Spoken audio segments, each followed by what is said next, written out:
सम्यक दर्शन के 8 अंगों में चर्चा कर रहे थे अंतिम अंग प्रभावना अंग की, कि हम जैन हैं। ये दूसरा कैसे जाने हम जैन हैं? बस दूसरा जान जाए, वो जानेगा हमारे आचरण से। यदि हमारा आचरण जैन जैसा होगा तो जान जाएगा, अन्यथा बहुत मुश्किल है। आचार्य कहते हैं, मान लो बहुत समय से अंधेरे में हो, सदियों बीत गए, अंधेरे में हो, लेकिन आज आपको अचानक प्रकाश मिल गया, और प्रकाश मिलने के बाद में आपके मन में आएगा ये प्रकाश हमेशा बना रहे, जाए ना, और मेरे जैसे प्रकाश में सारी जनता प्रकाश में हो जाए, कोई अंधेरे में ना रहे। भाई ये भावना ही प्रभावना भावना है। आचार्य कहते हैं, अज्ञान का अंधेरा अनादि से है, और उस अंधेरे के कारण ही हम अपनी शांति भंगती हुए हैं। यदि हम अपनी आत्मक शक्ति को देखें, अपने आप को पहचाने, तो शांति मिल जाए। और यही जिन शासन है कि जिन शासन की प्रभावना हो जाए। लेकिन हमने आज तक अपनी शक्ति को नहीं देखा। आचार्य कहते हैं, यदि प्रभावना करने के भाव हैं तो प्रभावना होगी, और यदि हमारे स्वार्थ के भाव हैं तो प्रभावना नहीं होगी। जब हम स्वार्थ से दूर परमात्मा के चरणों में होंगे, और ये मन में होगा मेरे द्वारा कोई अप्रभावना काम ना हो जाए, तो प्रभावना होगी। चाहे वो व्यवहार प्रभावना, आचार्य कहते हैं, जब तेरा व्यवहार और चर्या दोनों समीचीन होंगी, दोनों सम्मत होगी, तो प्रभावना होगी। यदि तेरा बोलचाल का व्यवहार या तेरी अपनी चर्या कहीं भी दूषित है, या तू किसी से घृणा करता है, या अंधविश्वास करता है, या धोखेबाजी करता है, या गुणवान की सम्मान नहीं करता, तो यह प्रभावना होगी। तो प्रभावना के लिए सबसे पहले हमें अपना व्यवहार और चर्या ठीक करनी पड़ेगी। अब अपने आप में देख लेना। आचार्य कहते हैं, प्रभावना के लिए सबसे पहले रत्नत्रय को सम्मान देना होगा। जब तक रत्नत्रय को सम्मान नहीं है, प्रभावना नहीं हो सकती। विचार करो, हमारे रत्नत्रयधारियों ने कितने कितने उपसर्ग से प्रभावना के लिए अंकलंग देव निकलंग देव 2 भाई थे, गद्दी गढ़वाली थी, मगर अप्रभावना नहीं होने दी। तो कहने का मतलब है, यदि हम रत्नत्रय की इज्जत करेंगे, अंधकार से दूर रहेंगे, अंधकार का मतलब पापों से दूर रहेंगे, तो आचार्य कहते हैं तेरी प्रभावना हो जाएगी।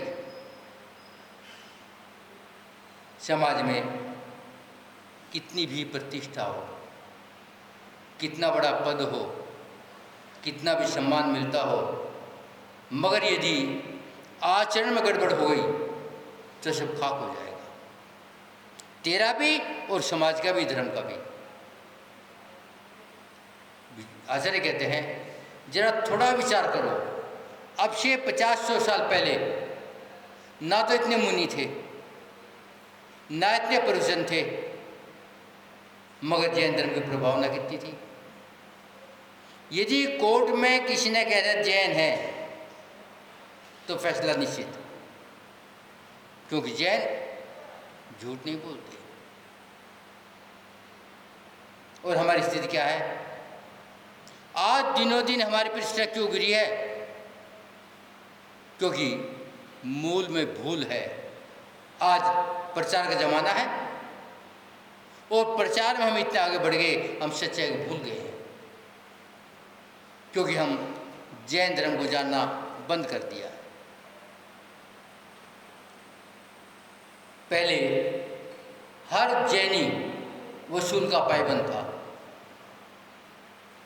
यदि घर के एक बुजुर्ग ने कुछ कह दिया, सबको मान्य हो गया।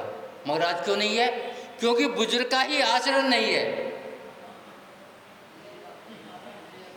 यदि आचरण होता, आज ही मानता होगी। आज आचरण किसका है? खाली मोबाइल का, और कोई आचरण नहीं है।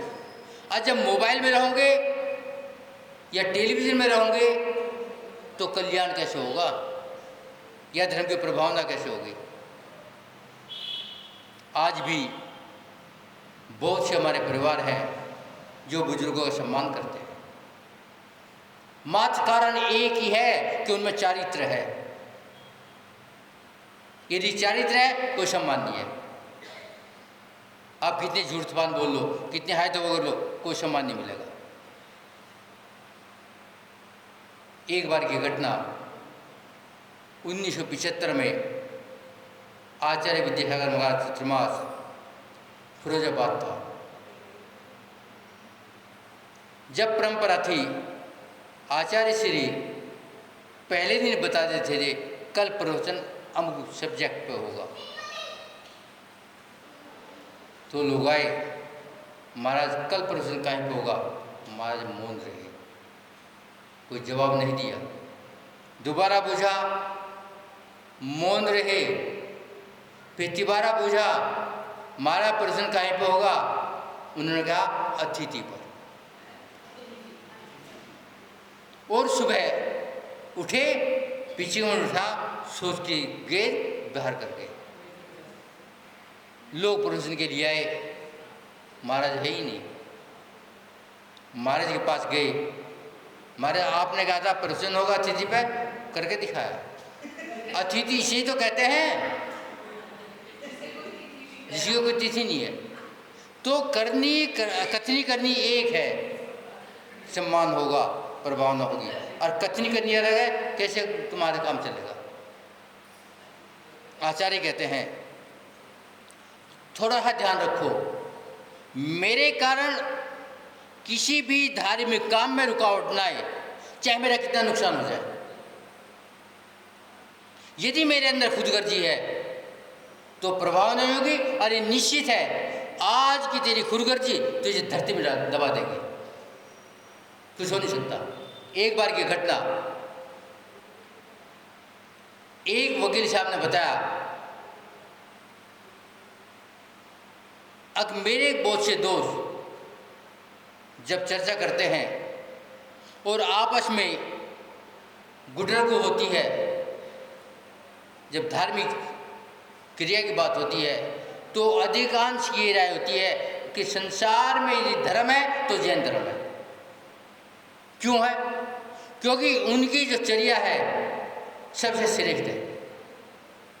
उनके पास, उनके संतों के पास निष्प्रगृहता, आसक्ति कुछ भी नहीं है, और उनका जीवन सूरज निकलने के बाद शुरू होता है, और सूरज छिपने के बाद जीवन बंद, अब कुछ नहीं होगा।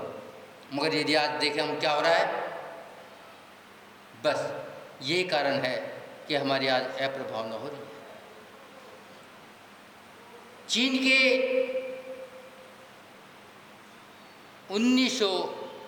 6वीं शताब्दी में चीन के एक भारत को देखने के लिए आए। उसने अपनी पुस्तक में लिखा है, नाम था टेन सांगा। अब जब मैं भारत में गया, भारत में जाने के बाद देखता है वहाँ बहुत निर्ग्रंथ मिले। पहले शराब को निर्ग्रंथ कहते थे। उनके संत की स्थिति क्या थी? कोई परिग्रह नहीं, कोई वांछा नहीं, भोजन के लिए कोई पात्र नहीं, शरीर पे कोई वस्त्र नहीं, ठहरने कोई जगह नहीं। और उनके श्रावक भी मात्र दिन में काम करते थे। जैसे ही सूरज छिपने वाला होता, रसोई में ताले होते थे।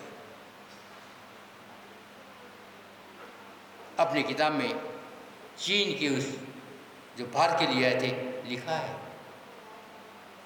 लेकिन आज देखते क्या, जो मुनि भक्त हैं वे भी रात को भोजन करते हैं, कोई त्याग नहीं, तो प्रभावना कैसे हो? आज भी मुनि तो प्रभावना कर रहा है, लेकिन श्रावक क्या कर रहे हैं?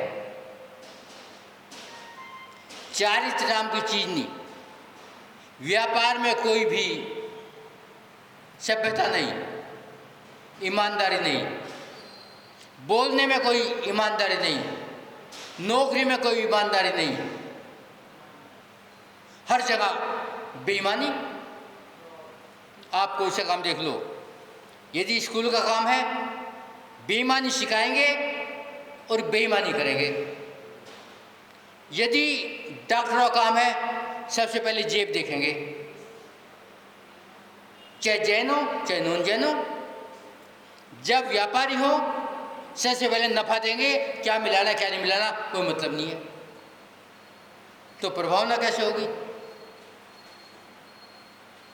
अपने को मंदिर में भी आएंगे, पूजा भी करेंगे, अभिषेक भी करेंगे, दर्शन भी करेंगे, आरती भी करेंगे, जाप भी करेंगे, रात को भोजन जिमेंगे, पानी छाड़ना तो भूल गए हैं।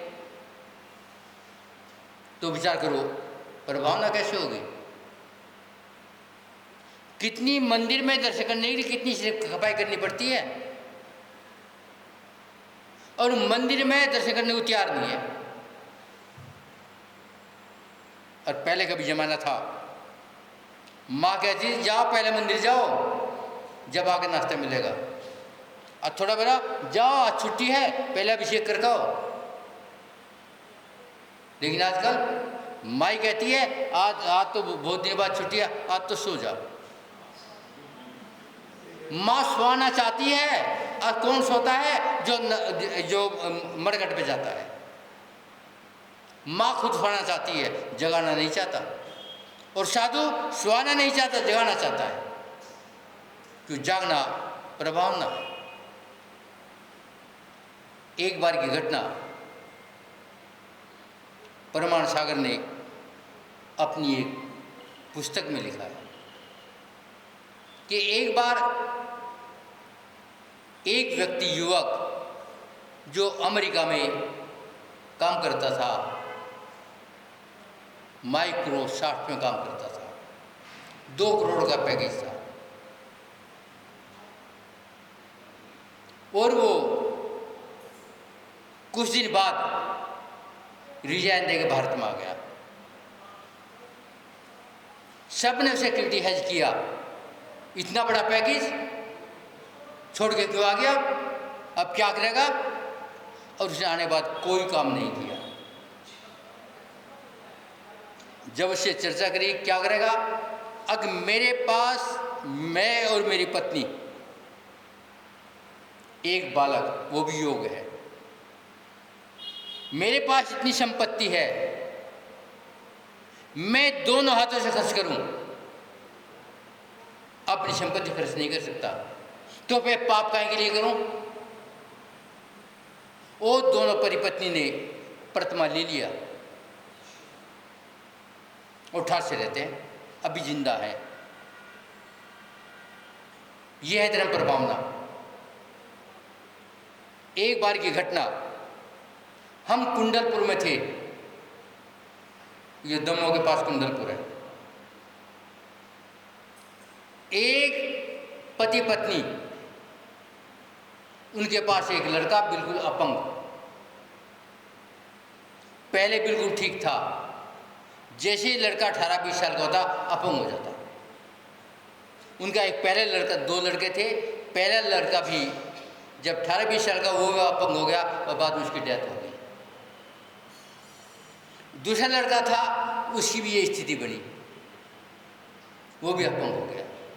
जैसे ही अपंग होया, अपने बेटे को लेके दोनों हो पति पत्नी या उस बच्चे के माँ बाप कुंडलपुर आ गए। हमें क्या करना, बच्चे के लिए कमाते, बच्चे अपंग हो गए मर जाते हैं, हम घर में क्या करेंगे।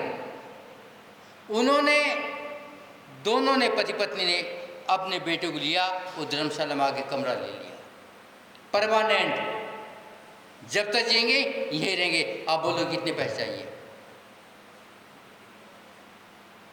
लड़के, उस बालक का मामा धनपति था। उसने अपनी बहन से कहा, बहन तुम तो आराम से कुंडलपुर रहो, खर्चे की टेंशन मत लेना, और जो तुम्हारा पैसा सब बैंक में जमा कर दो। ऐसे ही किया,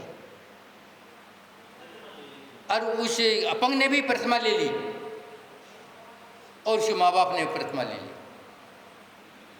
जब कोई भी महाराज कुंडलपुर में आता था, कहीं चौका ना लगे उनके चौका जरूर लगता था, जबकि अपंग ना बैठ सकता था ना लेट सकता था। कपड़ा बिछा के दीवार के साथ बिठा देते थे। हमने भी हार लिया उनके यहाँ।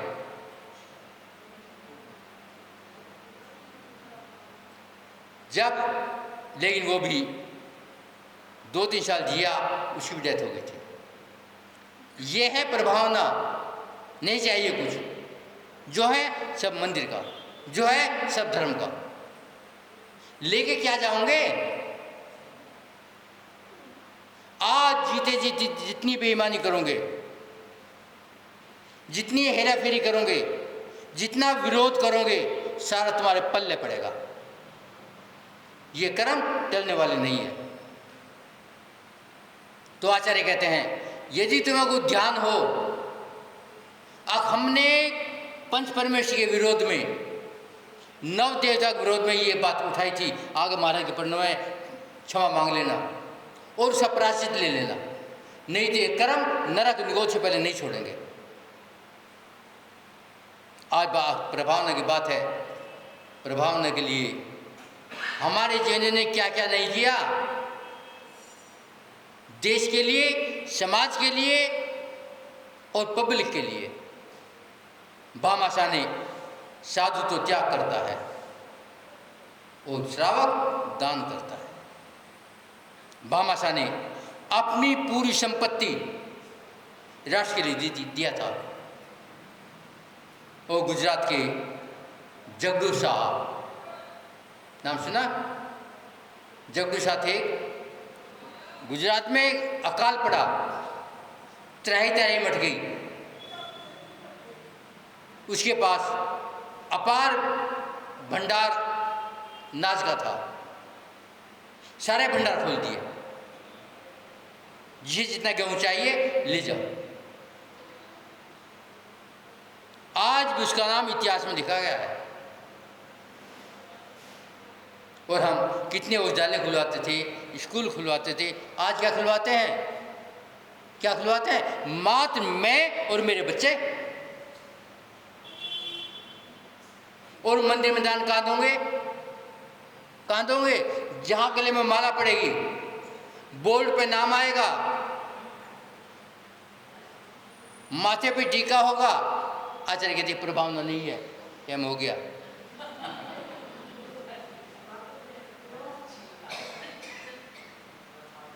एक बार की घटना, ये भी किताबों में भी है, उसने अपनी किताब में लिखी है और अखबार में भी छपा था, टेलीविजन में भी आया था कि रीवा विश्वविद्यालय के कुलपति एडीएम वाजपेयी जात के ब्राह्मण थे। उन्होंने लिखा अपनी पुस्तक में कि संसार में यदि कोई धर्म है तो जैन धर्म है। उनका त्याग के मुकाबले में कोई त्याग नहीं कर सकता। ना खाने की परवाह, ना रहने की परवाह। यदि संत देखना हो तो दिगंबर संत देख लेना। मगर जब आप जैसे श्रावक होंगे, जब तक आपके पास अनुव्रत भी नहीं, मंदिर तक का नियम नहीं, रात को भोजन त्याग का नियम नहीं, पानी छाड़ना पाता नहीं, अपक्ष का त्याग नहीं, आप क्या प्रभावना करेंगे? मात पाप इकट्ठा करेंगे, और पाप इकट्ठा करके कहाँ जाएंगे वो तुम्हें पता है।